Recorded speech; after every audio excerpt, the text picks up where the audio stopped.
आनंद आशुलिपि मासिक पत्रिका प्रतिलेखन संख्या 25 व 26 गति 100 शब्द प्रति मिनट। Be ready 3, 2, 1 start. महोदय, राष्ट्रीय एकता परिषद सब राज्य सरकारों का प्रतिनिधित्व करती है।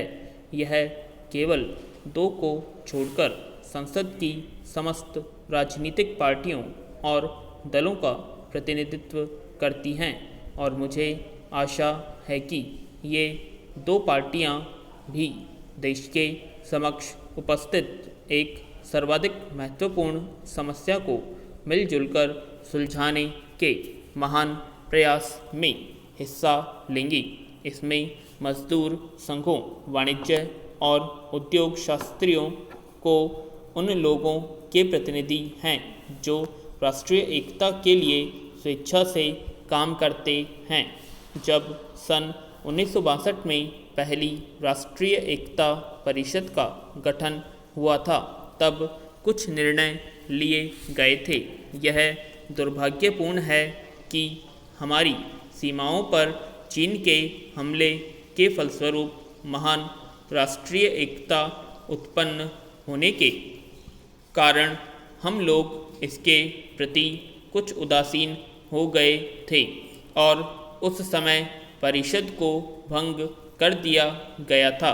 यह पुनर्गठित परिषद सार्थक तरीके से कार्य करेगी और एक स्थायी संगठन बन जाएगी।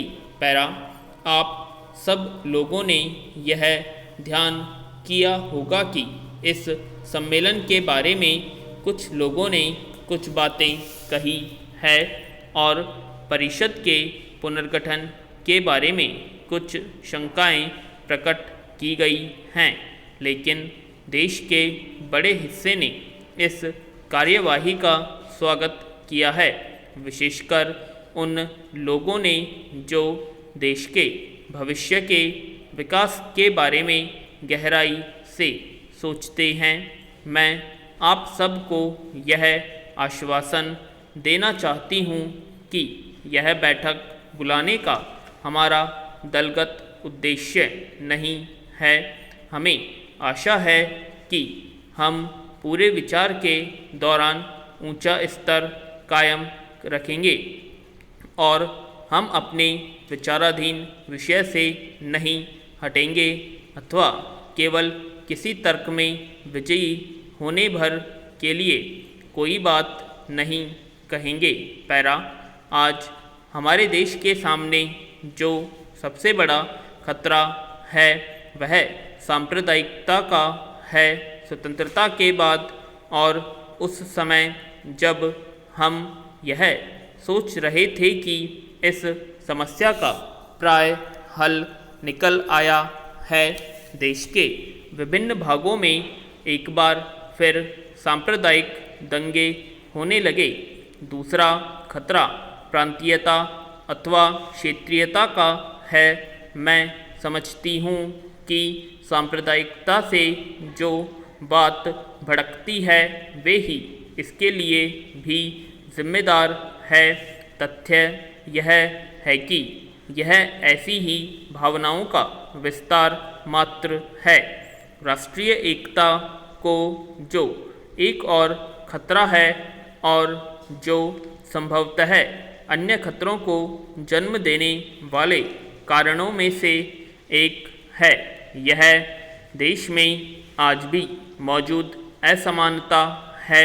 कानून के अंतर्गत और सिद्धांत रूप में पुराने भेदभावों को समाप्त कर दिया गया है, लेकिन जिस तेजी से पिछड़े हुए वर्गों और जातियों तथा अल्पसंख्यकों लोगों तथा ऐसे ही अन्य वर्गों की महत्वाकांक्षाएं बढ़ रही हैं, उतनी ही तेजी से इन वर्गों के लोगों के आगे बढ़ने के अवसर नहीं बढ़ रहे हैं। एक अन्य तथ्य जो हमें एकता के सूत्र में बांध सकता है अथवा अलगाव का कारण बन सकता है वह भाषा है।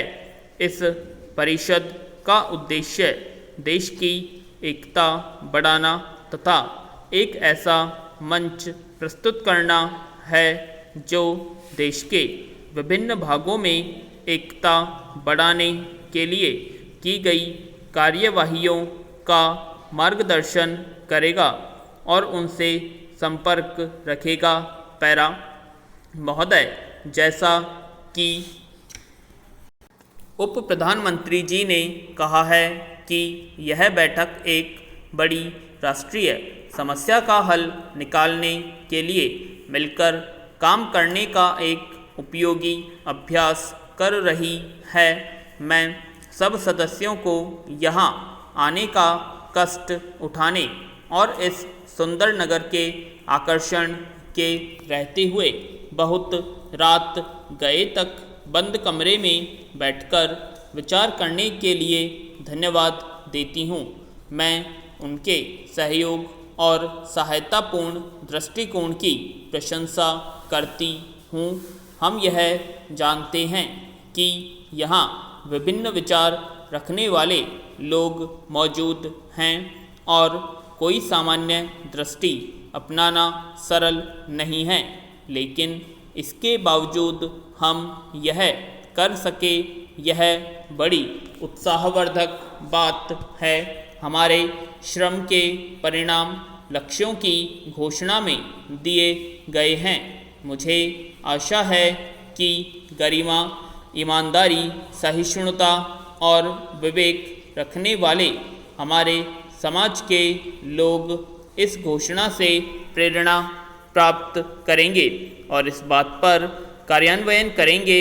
3 उप समितियों ने जो सिफारिश की है और जिन्हें एक मत से स्वीकार किया गया है, काम का आधार बनेंगी, लेकिन ढील की कोई गुंजाइश नहीं है। मैं समझती हूँ कि हम सब यह अनुभव करते हैं कि स्थिति कितनी गंभीर है और हमने जिस यात्रा का समारंभ किया है वह कितनी लंबी है और कठिन है। पैरा आज की दुनिया में कोई भी देश जहाँ का तहाँ स्थिर नहीं रह सकता और न दूसरों के प्रगति की उपेक्षा कर सकता है। आधुनिक इतिहास राजवंशों का इतिहास नहीं है, बल्कि उन्नति का इतिहास है। भारत को अपनी सभ्यता के अनुरूप आगे बढ़ाना चाहिए, पर इसके साथ ही हमें अपनी सभ्यता के आधुनिक संदर्भ में व्याख्या करनी चाहिए ताकि इसका अर्थ आज के सामान्य स्त्री पुरुषों की समझ में आ सके। हमें इतिहास के इस परिप्रेक्ष्य में राष्ट्रीय एकता परिषद की इस बैठक का मूल्यांकन करना चाहिए। पैरा मैं समझता हूँ कि केवल दोष ढूंढने वाले और अविश्वासपूर्ण दृष्टिकोण रखने वाले अनेक लोग गलत सिद्ध हुए। हमारे विचार में एक निष्ठा थी जो यह गारंटी प्रस्तुत करती है कि पहले की तरह हम विवेक और आपसी बातचीत के द्वारा मिलजुल कर अपनी समस्याओं का हल ढूंढेंगे। सार्वजनिक नैतिकता और भद्रता को उच्च महत्व देने से राजनीति गरिमापूर्ण बन जाती है, लेकिन जब इसकी बुनियाद घृणा अथवा शत्रुता पर रखी जाती है तब यह पतन का कारण बनती है। जो तनाव और संघर्ष आर्थिक असमानता के कारण है, उनका हल निकालने में सबसे लंबा समय लगेगा, लेकिन यदि हम सही दिशा में आगे बढ़े और अपने देशवासियों के सामने सही तथ्य रखें तो मुझे संदेह नहीं कि ये स्थिति को समझेंगे और सहयोग देंगे। यह बात अच्छी तरह से समझ में आती है कि राज्यों के राजनीतिक नेता और विभिन्न राजनीतिक दल लोगों की आवश्यकताओं और महत्वाकांक्षाओं का ध्यान रखें। आवश्यकताओं और महत्वाकांक्षाओं को पूरा करने की मांग करते समय हम यह ध्यान रखें कि ये मांगें तभी पूरी हो सकती है जब पूरे देश की संपदा बढ़े। कभी कभी किसी क्षेत्र अथवा राज्य के लोगों की महत्वाकांक्षाएं पूरे देश की आवश्यकताओं से मेल नहीं खाती, पूर्ण विराम।